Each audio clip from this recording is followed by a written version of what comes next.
Hello, I'm Debashish Roy. I'm the Senior Network Analyst at the Indian Cybersecurity Solution, and I welcome you all to this webinar on building cross-region AWS deployments and what are the best practices for these cross-region deployments.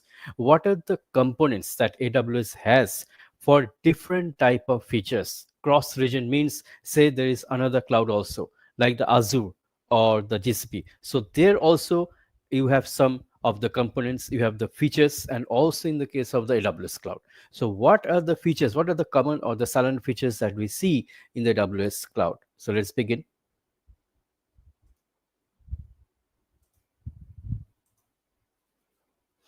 So here we are going to discuss about how to optimize the cross-region AWS deployments and what are the best practices you have for this enhanced performance and reliability.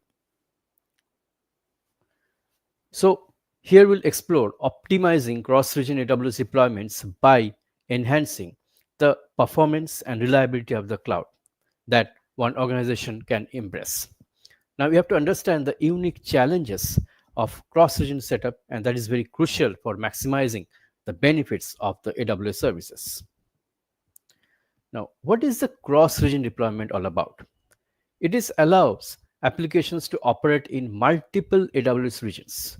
So not only in multiple cloud environment, but say in AWS, you have different regions that we know that you have data centers set up all across the globe. So you have to deploy your applications in multiple AWS regions. Like if you are having the, say, the load balancers. So load balancers, you will not set up in one region.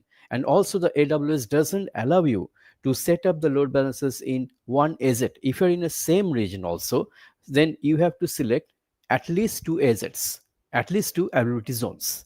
This way, and it improves the latency and availability, because if you deploy in one region or one asset, then definitely if something happens in that region, some hardware failure or some software issue happens, then the load balancer will definitely be unstable.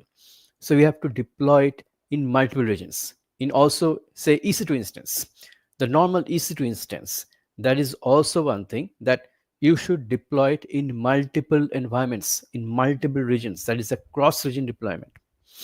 However, this complexity requires careful consideration of factors like data transfer cost and regulatory compliance also, because if you are deploying it in a test environment, that you can do because it will not incur a lot of cost because it's a demo. But if you are deploying it in a production environment, then definitely it will incur a lot of cost. If you are deploying it in one data center in one region, it is cost effective, you can say. But you can deploy it in multiple regions, but it will attract a lot of cost from you because cloud is not free. So you have to also adhere to the regulatory compliance also to ensure a successful deployment strategy. Then you have to choose the right regions. Like you will not choose the region that is far away. Like I'm in India, and you will not choose the region that is in Europe or USA because the latency will be the issue. So selecting the appropriate AWS region is also vital for optimizing your performance of the cloud. Factors to consider include user proximity, service availability, and cost. Like I am in India, so I can choose a region like that is in the Asia Pacific. I will not choose any region that is in Africa or US or Europe because definitely because of the WAN distance, WAN limitation, the bandwidth will be slow and the access time will be high. So definitely it will incur a higher cost. So you have to leverage the cost. You have to minimize the cost. For that, you will choose the region that is actually giving you user proximity and always service availability. So choosing regions wisely can significantly impact your application responsiveness and reliability. Okay. Then implementing effective data replication strategy, that is also very important. It is essential for cross-region deployments because if you are having a data storage in one region, then it should be replicated to other region because of the backup. Because if you are actually storing data in one region and there is a failure, then definitely that would be disaster for your cloud, because if you're not keeping any backup in other region, then you will not be able to recover the data. So these options include synchronous and asynchronous replication. Now each method has its pros and cons, but definitely you should implement one of the methods impacting data consistency and application performance. Then you have to leverage the power of the AWS Global Accelerator. Now, AWS Global Accelerator, it improves application performance by directing user traffic to the optimal AWS endpoint based on latency. So it is like the content delivery network or the CDN. Global Accelerator is like the CDN, but it is in the broader sense. So, like you are storing the data in the nearest region. Say you have a website and your website data is stored on the nearest region, on the nearest data center. Because if the customers are requesting that particular service from that website, then they should not be directed to a faraway server because it would be a longer time. So the latency will be high. So they have to be redirected to a nearest server, to the nearest endpoint that we call the edge location in case of the CDN. This service enhances availability and also user experience across regions and making it a crucial tool for cross-region deployments. Now you have to implement the load balancers also to actually perform the load balancing, and using load balancers in cross-region deployments ensures that even distribution of traffic across multiple instances. So if you're actually having multiple instances that you should have running multiple EC2 instances, and you should actually balance the load, balance the incoming traffic across the multiple targets using the load balancers so that the one EC2 instance doesn't go down. And this approach enhances availability and scalability because you can actually deploy a number of instances, so that is scalable, and also it is highly available because if you are performing, say, any DOS attack like that, any attacker is performing, so load balance is also going to prevent the EC2 instances from that. So it is highly available and allowing applications to handle varying loads efficiently while maintaining the performance. Now, the effective monitoring and logging are also crucial for cross-region deployments because it is not possible to deploy cloud without the monitoring. You have to monitor it. The health issues can be there, so you have to monitor the cloud server. And utilize AWS services like CloudWatch and CloudTrail to track performance metrics and logs and enabling proactive issue resolution and ensuring operational reliability. So every time, always, continuously you have to monitor your cloud server.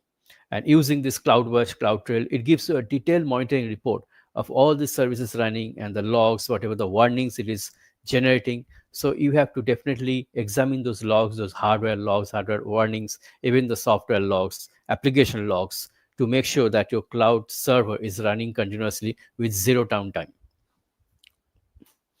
Then there are some security considerations as well. Like security is paramount in cross-region deployments as to any cloud application, and implementing encryption because you can encrypt your volume, EBS volume, your S3, even your E3 instances with the KMS, IAM roles, and security groups. These are there to protect data in transit and at rest. So these things are there in the security deployment. Also, ensuring compliance with regional regulation is also critical for maintaining trust. So security is paramount to your cloud deployment, and you have to maintain certain security policies to make the cloud a secure environment. Then managing cost also is very important in cross-region deployments, and it requires the careful planning because you have to utilize the AWS Cost Explorer and budgets to monitor expenses. So the cloud is definitely not cost-free, but definitely you have to cut down the cost. And for that, you have to monitor the cost. You have to calculate the cost in the Cost Explorer and budgets. And you have to consider data transfer costs and optimize resource usage to achieve a balance between the performance and the budget. Then testing and validation, that is also an important phase. Regular testing and validation of cross-region deployments are essential for identifying potential issues. Then you have to utilize automated testing tools to ensure that applications perform as expected. And under various conditions, we have to test, you have to do the testing, you have to validate the application whether they're actually working to its full potential or it is actually developing some issues. And because it has to enhance the reliability and user experience after all. What are the case studies for successful deployments? So you have to examine the real world case studies, and it can provide valuable insights into the successful cross region deployments. Now, you can learn from organizations that have definitely and effectively implemented best practices of the solutions, overcoming challenges to achieve the optimal performance and reliability. So we can conclude that optimizing this cross-region AWS deployments should involves strategic planning and implementation of best practices. So AWS, the total framework should be implemented here, and you have to focus on the region selection, then the data replication strategy, the backup strategy, and the monitoring and health issues to enhance performance and reliability. Now, you have to ensure your applications meet these user demands. So this is about the cross-region deployment, the theory part, and now I can take you to the actually the console part of this AWS management console. You can see this is the AWS management console here, and you can see different cross-region deployments like you are having the load balancers. Like if you say EC2, if you go to this console,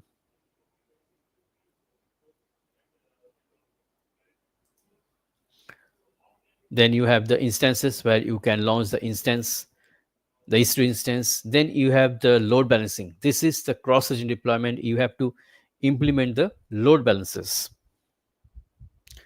So you can create the load balancers, like there are different types of load balancers I can show you. There is one like application load balancer. It is related to particular protocol like the HTTP, HTTPS. Like if you're having any web server running, then the HTTP or even the secure HTTP. So it can target these protocols, because load balancer doesn't target the ICMP or the ping protocol. It targets the specific protocols that is running in the application layer as your service. Then you can go for the network load balancer. Actually, these two are almost same, but network load balancer doesn't target this application layer protocol. It targets the network layer protocols like the TCP. That is not the network layer, but the transport layer. But yes, it actually includes the TCP also, UDP, TLS, these protocols that is running in layers not directly in the application layer. But it is not targeting the specific protocol. It is targeting, say, the TCP IP. So that is the protocol suite or the protocol package. Inside that, you have this HTTP, HTTPS, these protocols. And one is a gateway load balancer that is related to the NAT gateway or other applications, that is very high level load balancer. So generally, we go for this application and network load balancer. One other was this classic load balancer, this previous generation, and it is no longer there. So it was also directed to the HTTP, HTTPS, TCP, or SSL traffics there. So you can create, let's say, the application or network load balancer, and you can give any name, say this way, and it will be either internet facing or public load balancer, or internal, that is private load balancer. Now, how to choose between them? Internal is your load balancer, that is your private load balancer that you can make in your organization, that is having the private IP address and serves internal traffic. DNS name is public resolvable, but yes, it is a private IP address load balancer. But internet facing serves internet facing traffic, so it is actually accepting traffic from the public network, from the internet, and is having a public IP address from the ISP, not the private IP. And here also the DNS name is publicly resolvable and requires a public subnet, not the private subnet. So if you're actually deploying load balancer in this free tier account in this AWS, so that should be internet facing or public. But if you're actually deploying load balancers in your organization, private server, private cloud server, then it would be internal. Then in case of the load balancer IP address type, you'll see IPv4 dual stack or dual stack without IPv4. So dual stack means that you are having the IPv4 as well as IPv6 address in your load balancer. That would be definitely costly. And dual stack without public IPv4, that you are only having the public IPv6 address, not the IPv4. Then the network mapping comes where you will select the VPC. By default, this 172.31, this VPC selected. If you have created any other VPC, then you will select your own VPC there. Now it comes as a mapping. So mapping means that I was telling you that load balancer expects at least two different regions or at least two or more different AZs. You cannot actually select one AZ. So like you have to select any two or more. Otherwise, AWS will not allow you to actually deploy the load balancers. So it is having the different subnets. One is 16, one is 30.0. So you are having load balancers in different AZs. And also you can select the security group, and security group, you have to add the rule of the ICMP, because if you are not allowing the ICMP traffic in the load balancer, then definitely the load balancer, you cannot access the load balancer. Say you have deployed the web servers. Previously, you have to deploy the web servers on multiple EC2 instances. If you are doing the load balancing on the HTTP or HTTPS, and for that you have to allow the HTTP or HTTPS traffic and also the ICMP. So you will deploy the load balancers and add the security groups as required. And in case of listeners and routing rules, you have to select the protocol like this HTTP or HTTPS, as you can see. And if you go to HTTPS, it will take 443. And in case of HTTP, it will take 80 port. And now the target group. This target group actually creates the target. Target group creates the target, that is the EC2 instances that is running. So you can actually select the instances or some specific IP address of the VPC or some Lambda function. But here in case, generally we select the EC2 instances among which the load balancing will be done. And the protocol will be HTTP here also, or in the HTTPS. Here you can find other protocols also running, TCP, TLS, UDP, different protocols, and the port numbers. Also the IP address type, IPv4 or either IPv6. And the VPC, HTTP version, again the health check. So actually you will give a target group name, say this is target group 123, and also click on next. And here you have to select the EC2 instances. So now I do not have any EC2 instances running. You have to just run the EC2 instances, and also you have to deploy the IIS. If you are deploying the web server there, you are actually doing the load balancing on the web server. So you have to configure the IIS, you have to configure the home page there, and you have to add the instances. Nothing is available, but if the instance is running, I'm not running an instance right now, but if your instance is running, then there is a button that is add. So you have to add the EC2 instances there, and then the load balancer will function. It will create the load balancers there. It will say authorize, it will provision the load balancer there, and then you will see that it will generate an URL. The load balancer will give you the URL of the DNS. Now, when you hit the URL, then automatically the load balancing will be done. You will see, say for example, the first web page you have deployed load balancer on 2 servers. So there are 2 separate web pages that you have to create. Now, if you hit the URL, then the first traffic will go to the first server.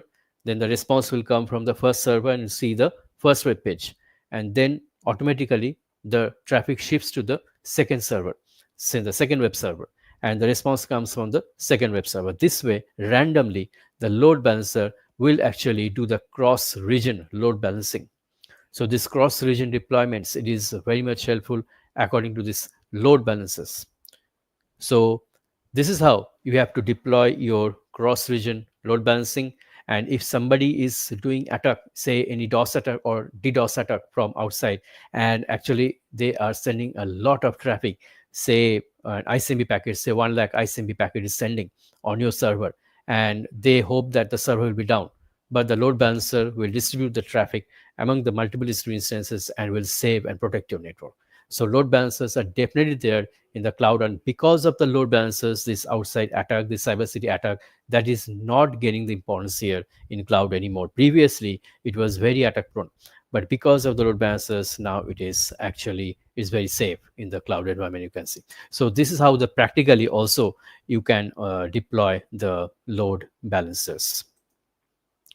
So this is how you can secure your cloud in the AWS by implementing the load balancers and other applications like the CloudWatch, like in this cross-region deployments. And definitely you can understand that the cloud nowadays is cross-region based, because you cannot concentrate on one server. Like you are having the region like Asia Pacific, Mumbai.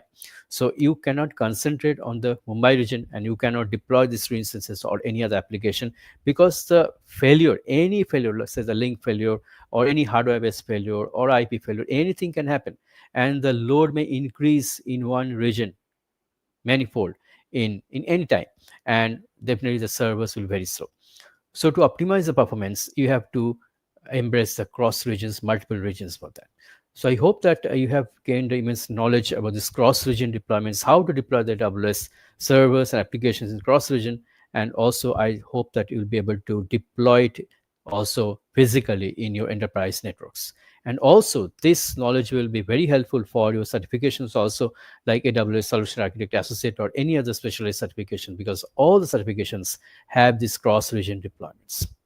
So I thank you all again for for watching this webinar, and I will come with some new topic next time. Till then,